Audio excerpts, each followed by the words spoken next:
जय मां संतोषी। फ्रेंड्स, धार्मिक ग्रंथों में शुक्रवार का दिन संतोषी माता की पूजा के लिए बनाया गया है। अत्यंत ही सरल, आसानी से प्रसन्न होने वाली संतोषी माता का व्रत हर तरह से गृहस्थी को धन धान्य, पुत्र, अन्न वस्त्र से परिपूर्ण रखता है और माँ संतोषी अपने भक्तों को हर कष्टों से बचाती है।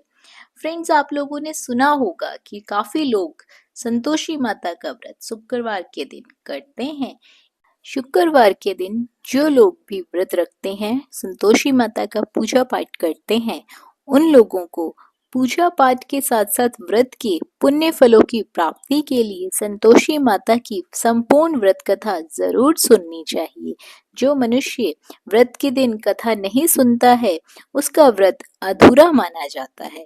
तो चलिए फ्रेंड्स, आज मैं आपको इस वीडियो के माध्यम से शुक्रवार के दिन की संतोषी माता की व्रत कथा सुनाने जा रही हूँ। कथा को अंत तक जरूर सुने ताकि आपको भी कथा सुनकर संतोषी माता का आशीर्वाद मिल सके, माँ आपको भी आपके कष्टों से मुक्ति दिला सके। एक गांव में एक बुढ़िया रहती थी जिसके 7 बेटे थे। 6 बेटे कमाने वाले थे और एक बेटा निकम्मा था। बुढ़िया माँ 6 पुत्रों का जूठा 7वें पुत्र को दे देती थी। 7वां पुत्र एक दिन अपनी पत्नी से बोला, देखो मेरी माता का मुझ पर कितना प्रेम है। वह बोली, क्यों नहीं, सबका जूठा बचा हुआ जो तुमको खिलाती है। वह बोला, जब तक मैं आंखों से ना देख लूं, मैं नहीं मान सकता।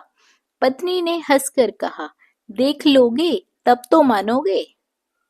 कुछ दिन बाद एक बड़ा त्योहार आया। घर में 7 प्रकार के भोजन और चूरमा के लड्डू बने। वह पत्नी की बात को जांचने के लिए सिरदर्द का बहाना बनाकर पतला कपड़ा सिर पर ओढ़कर रसोई में जाकर सो गया और कपड़े में से सब कुछ देखता रहा। 6 भाई भोजन करने आए। उसने देखा माँ ने उनके पर आसन बिछाई, 7 प्रकार की रसोई परोसी और आग्रह कर करके उन्हें भोजन कराती रही। वह देखता रहा। 6 भाई भोजन कर उठ गए। तब माँ ने उनकी 5 थालियों में से लड्डुओं के टुकड़े को उठाया और एक लड्डू बनाया। जूठन साफ करके माँ ने उसे पुकारा, उठ बेटा उठ, तेरे भाइयों ने भोजन कर लिया है, तू भी उठकर भोजन कर ले। उसने कहा, माँ मुझे भोजन नहीं करना है, मैं परदेस जा रहा हूँ। माता ने कहा, कल जाना हो तो आज ही चला जा। वह बोला, हाँ हाँ जा रहा हूँ। यह देखकर वह घर से निकल गया। चलते समय उसे अपनी पत्नी की याद आई। वह गौशाला में कंडे थाप रही थी। वहां जाकर वो बोला, मेरे पास तो कुछ नहीं है, तुम ये अंगूठी रख लो और अपनी कोई निशानी मुझे दे दो। वह बोली, मेरे पास क्या है, ये गोबर भरा हाथ है। यह कहकर पत्नी ने उसकी पीठ पर गोबर के हाथ की थाप मार दी और वो वहां से चल दिया। चलते चलते दूर देश पहुंचा। वहां एक साहूकार की दुकान थी। वहां जाकर बोला, सेठ जी मुझे नौकरी पर रख लो। साहूकार को नौकर की सख्त जरूरत थी। साहूकार ने कहा, काम देखकर तनख्वाह मिलेगी। उसने कहा, सेठ जी जैसा आप ठीक समझे। उसे साहूकार के यहाँ नौकरी मिल गई। वह वहां दिन रात काम करने लगा। कुछ दिन में दुकान का लेन देन, हिसाब किताब, ग्राहकों को माल बेचना, सारा काम वह करने लगा। साहूकार के 7-8 नौकर थे। वे सब चक्कर खाकर गिरने लगे, लेकिन उसने अपने लगन, परिश्रम और ईमानदारी से सबको पीछे छोड़ दिया। उसे अपने किए का फल मिला। सेठ ने कहा कि तुम्हारा काम बहुत ही अच्छा है। 3 महीने में ही उसे मुनाफे में साझेदारी बना लिया। परिश्रम करते करते 12 वर्ष में वह नगर का नामी सेठ बन गया और सेठ अपना सारा कारोबार उस पर छोड़कर बाहर चला गया। इधर उसकी पत्नी पर क्या बीती वह सुने। सास ससुर उसे दुख देने लगे, गृहस्थी का काम करवाकर उसे लकड़ी लेने जंगल में भेजते। इस बीच घर की रोटियों के आटे से जो भी भूसी निकलती, उसकी रोटी बनाकर उसके लिए रख दी जाती। फूटे नारियल की नरेली में उसे पानी दिया जाता। इस तरह दिन बीतते रहे। एक दिन वह जब जंगल में लकड़ी लेने जा रही थी, तब उसे रास्ते में बहुत सी स्त्रियां संतोषी माता का व्रत करती हुई दिखाई दी। यह वहां खड़ी होकर पूछने लगी, बहनों, यह तुम किस देवता का व्रत करती हो और इसके करने से क्या फल प्राप्त होता है? इस व्रत की क्या विधि है? यदि तुम अपने इस व्रत का विधान मुझे समझाकर कहोगी, तो मैं तुम्हारा बड़ा एहसान मानूंगी। उनमें से एक स्त्री बोली, सुनो, यह संतोषी माता का व्रत है। इसके करने से निर्धनता, दरिद्रता का नाश होता है। लक्ष्मी माँ स्वयं घर पधारती है। मन की चिंताएं दूर होती है, मन को प्रसन्नता और शांति मिलती है। जिसका पुत्र नहीं होता उसे पुत्र प्राप्ति होती है। प्रीतम बाहर गया हो तो वह शीघ्र ही घर लौट आता है। कुंवारी कन्याओं को मनपसंद सुयोग्य वर मिलता है। चलता हुआ मुकदमा खत्म हो जाता है। कलह कलेश की निवृत्ति हो जाती है। घर में धन जमा हो जाता है। धन जायदाद में लाभ होने लगता है तथा जो भी मन में कामना होती है, सब संतोषी माता की कृपा से पूरी हो जाती है। इसमें कोई भी संदेह नहीं है। वह पूछने लगी, यह व्रत कैसे किया जाता है? यह भी तुम मुझे बताओ, आप लोगों की बड़ी कृपा होगी। वह स्त्री कहने लगी, बिना परेशानी, श्रद्धा और प्रेम से जितना भी बन सके प्रसाद लेना। 5.25 पैसे से 5.25 आने तक, इससे भी ज्यादा शक्ति और भक्ति के अनुसार गुड़ और चना लेना। हर शुक्रवार को निराहार रहकर कथा कहना और सुनना। इसके ओम बीच नहीं टूटने चाहिए। लगातार नियम के पालन करना। सुनने वाला कोई ना मिले तो घी का दीपक जलाकर उसके आगे जल के पात्र को रखकर कथा कहना, परंतु ध्यान रहे कि नियम ना टूटे। जब तक कार्य सिद्ध ना हो, नियम का पालन करना और कार्य सिद्ध हो जाने के बाद व्रत का उद्यापन करना। 3 मास में माता पूरा फल प्रदान करती है। यदि किसी के ग्रह खोटे हैं तो भी माता 1 वर्ष में अवश्य उनको अनुकूल करती है। कार्य सिद्ध होने पर ही उद्यापन करना चाहिए, बीच में उद्यापन नहीं करना चाहिए। उद्यापन में 2.5 सेर आटे का खाजा तथा इसी अनुसार खीर तथा चने का साग बनाना। 8 बच्चों को भोजन कराना। जहां तक मिले देवर, जेठ, भाई बंधु, कुटुंब के ही लड़के लेना।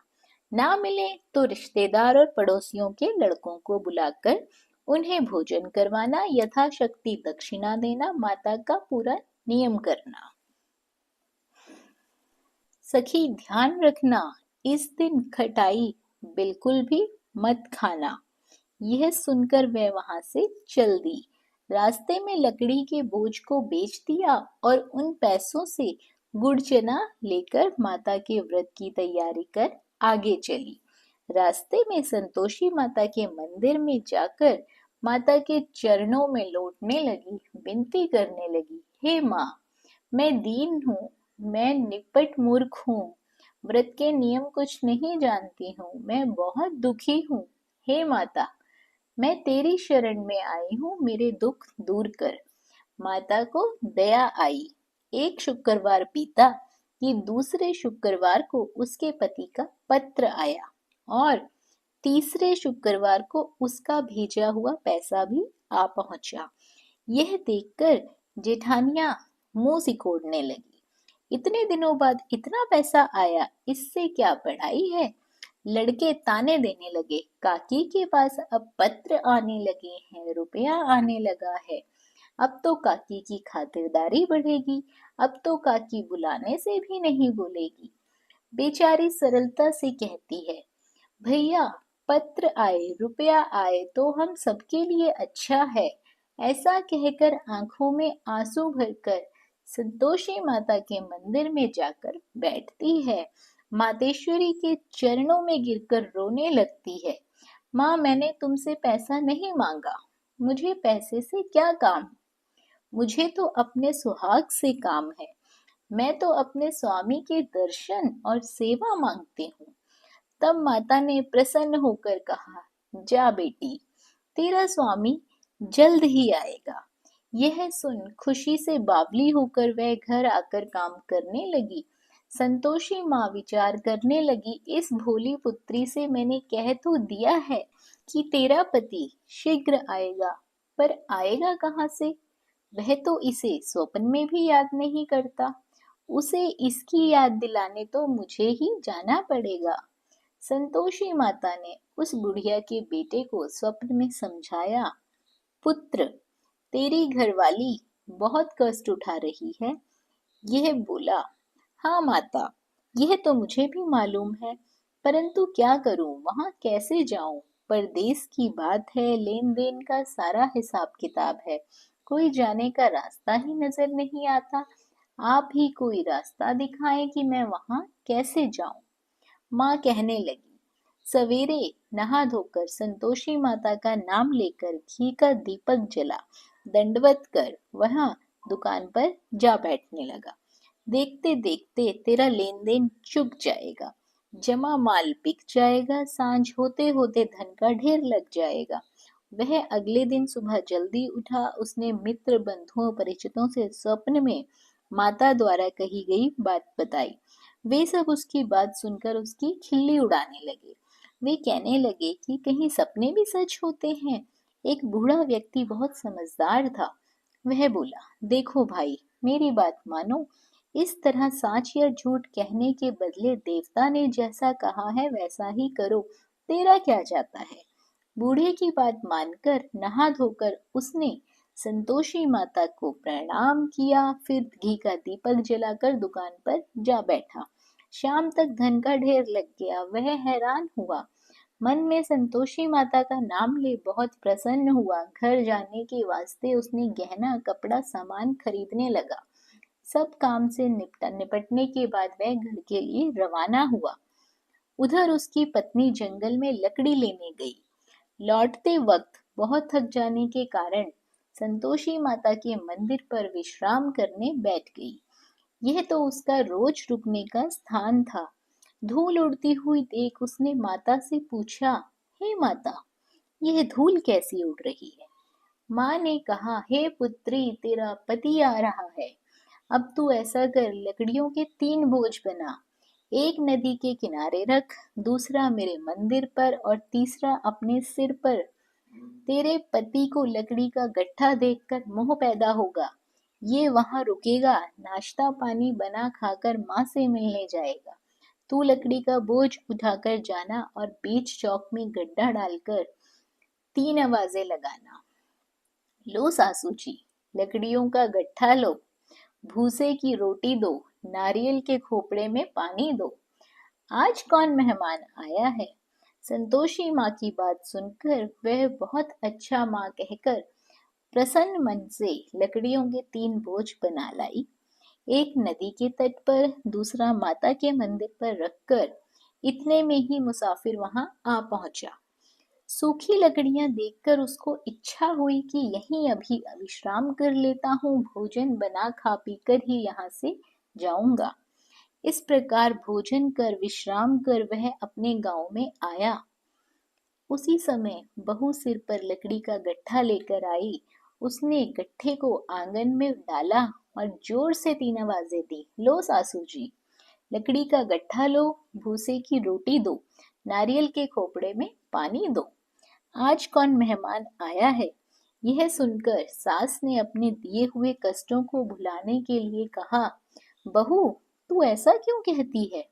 तेरा मालिक ही तो आया है, बैठ, मीठा भात खा, कपड़े गहने पहन, पत्नी की आवाज सुनकर उसका स्वामी बाहर आया और उसके हाथ में पहली अंगूठी देखकर व्याकुल हो गया। उसने माँ से पूछा, माँ यह कौन है? माँ बोली, बेटा तेरी पत्नी है। आज 12 वर्ष हो गए जब से तू गया है, तब से गांव में जानवर की तरह भटकती फिरती है। काम काज कुछ करती नहीं है, चार समय आकर खा जाती है। अब मुझे देखकर भूसे की रोटी और नारियल के खोपड़े में पानी मांगती है। वह बोला, माँ मैंने इसे भी देखा है और तुम्हें भी देखा है। मुझे दूसरे घर की चाबी दे दो, मैं उसमें जाकर रहूंगा। ठीक है बेटा, जैसी तेरी मर्जी, कहकर माँ ने चाबी का गुच्छा बेटे के सामने रख दिया। उसने दूसरे घर को खोलकर सारा सामान जमाया। एक ही दिन में वहां राजा के महल जैसे ठाट बाट बन गए। अब क्या था, वह सुख भोगने लगे। अगला शुक्रवार उसने पति से कहा, मुझे संतोषी माता के व्रत का उद्यापन करना है। पति बोला, बहुत अच्छा, खुशी से कर लो। वह खुशी खुशी माता के उद्यापन की तैयारी करने लगी। जेठ के लड़कों को भोजन के लिए कहने गई। उन्होंने मंजूर किया, परंतु पीछे से जेठानी ने अपने बच्चों को सिखलाया, देखो रे, भोजन के समय सब लोग खटाई मांगना, जिससे उसका उद्यापन पूरा ना हो पाए। लड़के भोजन करने आए, खीर पेट भरकर खाई, परंतु बात याद आते ही कहने लगे, हमें कुछ खटाई खाने को दो, खीर खाना हमें नहीं भाता, देखकर अरुचि होती है। लड़के उठ खड़े हुए, बोले, पैसे लाओ। भोली बहू कुछ नहीं जानती थी, उन्हें उसने पैसे दे दिए। लड़कों ने बाजार जाकर उन पैसों से इमली खरीदी और खाई। यह देखकर बहू पर माताजी ने बहुत कोप किया। राजा के दूत उसके पति को पकड़कर ले गए। अब सब मालूम ही हो जाएगा जब जेल की रोटी खाएगा। बहू से ये वचन सहन नहीं हुए। वह संतोषी माता के मंदिर में गई और कहने लगी, माता तुमने यह क्या किया? हंस खाकर क्यों रुलाने लगी? माता बोली, पुत्री तूने मेरा व्रत भंग किया है, इतनी जल्दी सब बातें भुला दी। वह बोली, माता भूली तो नहीं हूँ, ना कुछ अपराध किया है, मुझे तो लड़कों ने भूल में डाल दिया, मुझे क्षमा करो माँ। माँ बोली, ऐसी भूल भी कहीं होती है? यह बोली, अब कोई भूल नहीं होगी माता, आप बताओ मेरा पति कैसे आएगा?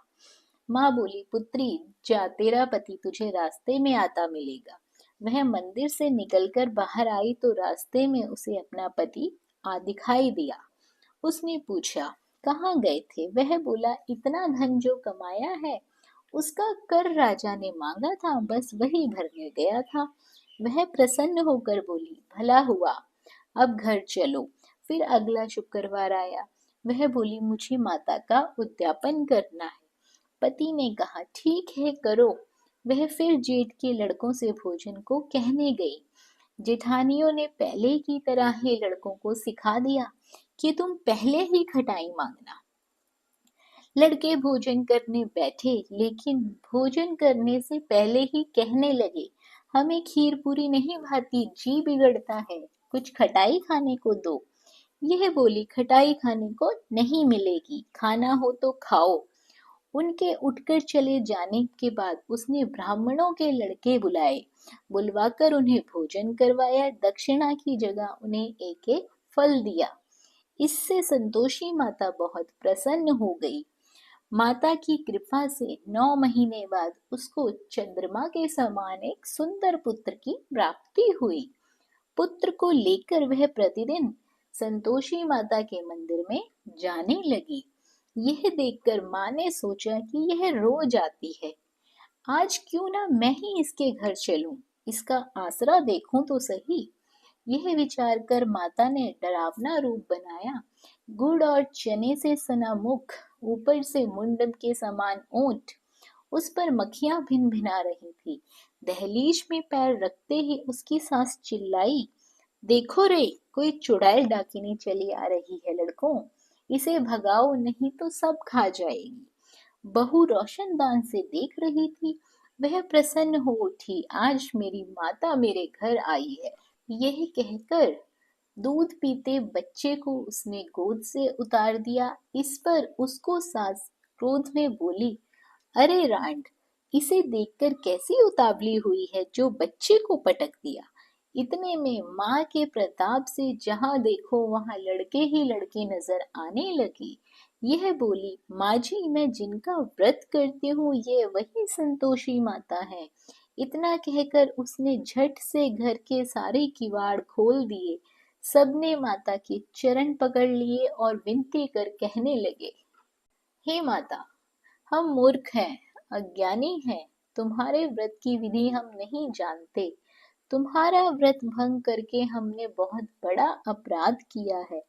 हे माता, आप हमारे अपराधों को क्षमा करो। इस प्रकार बार बार कहने पर संतोषी माता प्रसन्न हुई। इसके बाद उसकी सास कहने लगी, हे संतोषी माता, आपने बहू को जैसा फल दिया वैसा सबको देना।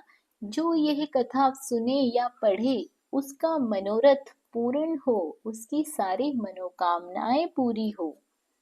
फ्रेंड्स, जो भी व्यक्ति संतोषी माता का श्रद्धा भाव से, पूरे भक्ति भाव से, अपनी श्रद्धा अनुसार संतोषी माता का विधिवत पूजन करता है, उसे अनंत सुखों की प्राप्ति होती है। माता उसके जीवन में खुशियां ही खुशियां देती हैं, उसे खुशियों का वरदान देती है। फ्रेंड्स, कथा अच्छी लगी हो, कथा आपको मन को भाई हो, तो वीडियो को लाइक और शेयर ज़रूर करें। और यदि आप हमारे चैनल पर पहली बार आए हैं और इस तरह की व्रत की, पूजा पाठ की विधियां और कथाएं आपको भी अच्छी लगती हैं, तो चैनल को सब्सक्राइब कर लीजिए, साथ ही बेल आइकन के बटन को दबा दीजिए ताकि आपको हमारी आने वाली वीडियोस की नोटिफिकेशन सबसे पहले मिल सके। बने रहिए आपके अपने YouTube चैनल अंकित वास्तु ज्ञान में। धन्यवाद। जय मां संतोषी।